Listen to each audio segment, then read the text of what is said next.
Hello, everyone. You're listening to Voices of Science, echoes from the life science experts by RX Propellant. This is a podcast series which features key figures shaping the life science ecosystems in India, with a focus on the technical and infrastructural needs of the life science community, investments and environmental policies and considerations. I'm your host, Satish Chris Raghu. In today's episode, we feature none other than Ms. Anuradha Acharya.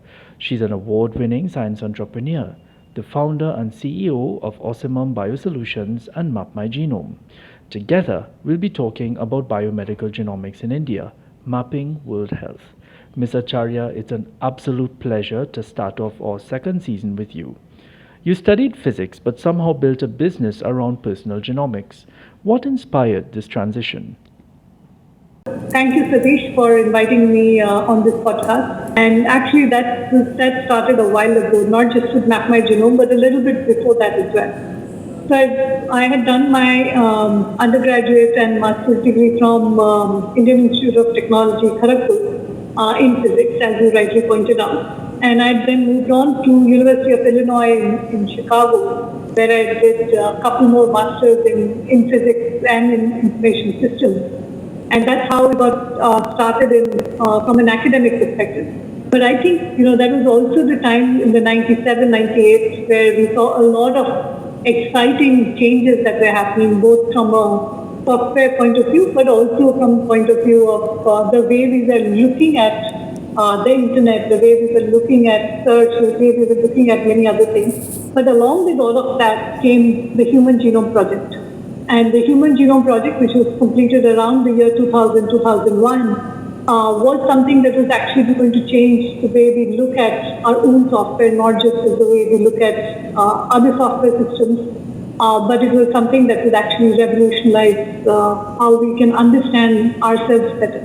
So I think that was the beginning, and at that point of time, three of us co-founded a company called Osimum Biosolutions.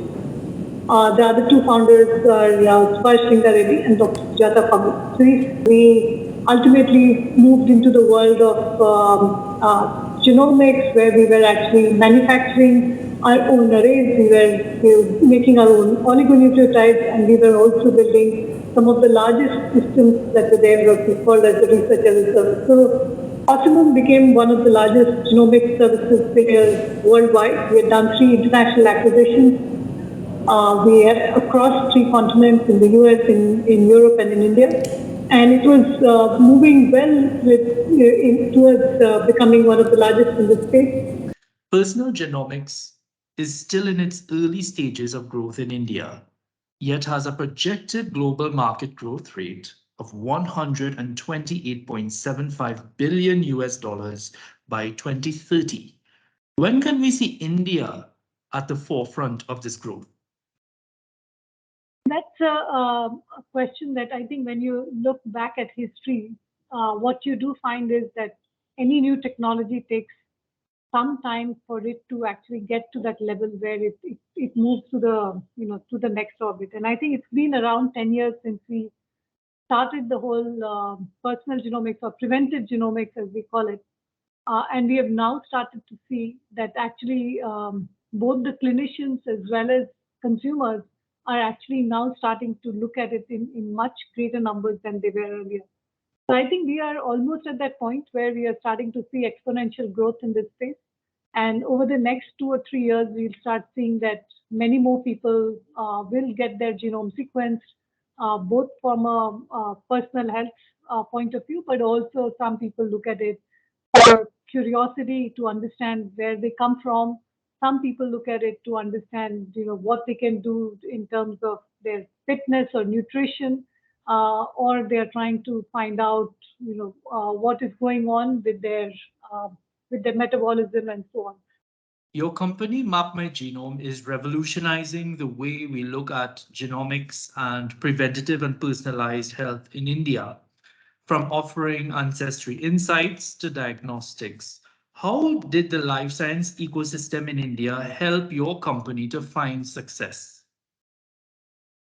So over the last 20 years or so, since we've been in the space, in the genomic space, what we've seen is the maturing of the whole life sciences ecosystem.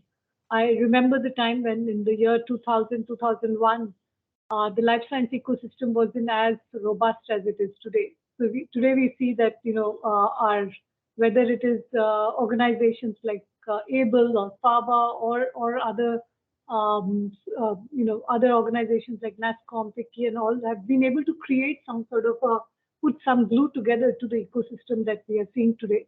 And how the way it helps is that there are other people who, one, help you from a thought leadership perspective, but two, also in terms of finding someone that you can bounce off ideas and also be able to find the right kind of people to partner with. So I think it is mostly being able to see an ecosystem that has matured over the last few years. And I think that has sort of helped us as well. When we moved from a B2B perspective to B2C, I think we started seeing also a lot of help from the ecosystem, both in terms of building the whole market, but also in terms of finding us the right kind of partnerships, because we do work with a lot of partners in terms of being able to uh, from a B2B to C perspective as well. So I think the maturing of the market and the ecosystem has certainly helped us. Tell me, Ms. Acharya, why is a preventative health approach in India so important today? So I think when you look at who pays for their health and the lack of health, right? I think it is the consumer themselves.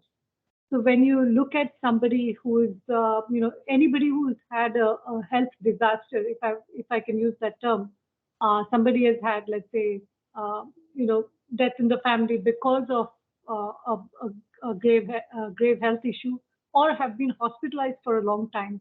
I think people end up one spending a lot of money, and it completely disrupts the whole family and extended family when you look at it. Right. So there is a lot more that a person spends, both emotionally as well as monetarily, to be able to manage something that then becomes unmanageable pretty much.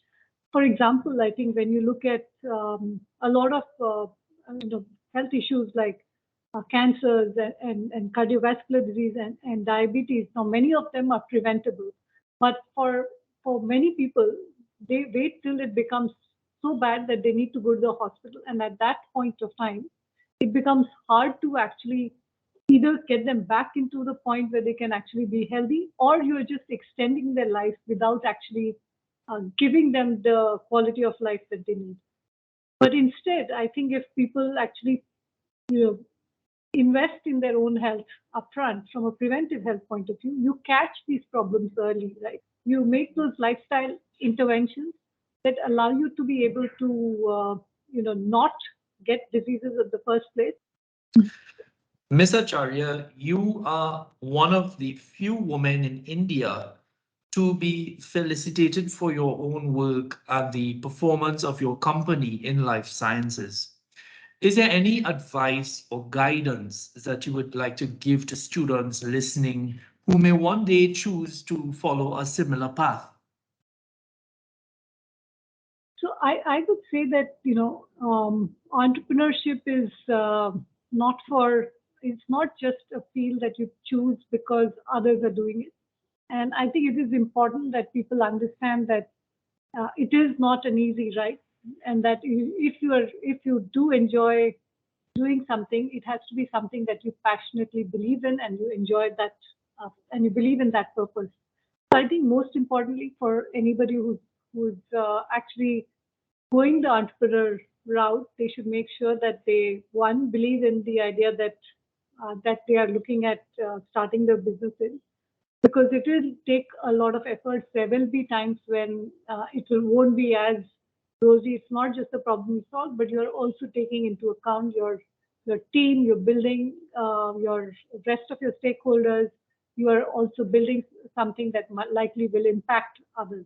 So when you are in the life sciences space, I think one of the best things is that we make a direct impact on people's lives. And I think that's something that is amazing, but it's also something that one has to be totally passionate about to make sure that they can understand how they can actually take this journey forward. The second thing is to actually enjoy the journey and not wait for something to reach the end, because otherwise it becomes a harder journey to begin with. And the third thing I would say is that, it is something that, if they can understand it from, understand where their strengths and weaknesses are, maybe understand it from a genetic point of view also, it might be helpful in saying, how do you build the kind of team, how do you build the right kind of, or where your strengths are, so that you'll be able to actually use that to take it forward. So these are just some things that came to mind right now. Quite wonderful words of wisdom. Ms. Acharya, I sincerely thank you for joining us and for sharing your great insights on biomedical genomics in India. And thank you for listening, everyone. To know more about today's episode, please check out our description below or visit our website www.rxpropellant.in. Do join us again for another episode of Voices of Science by RX Propellant.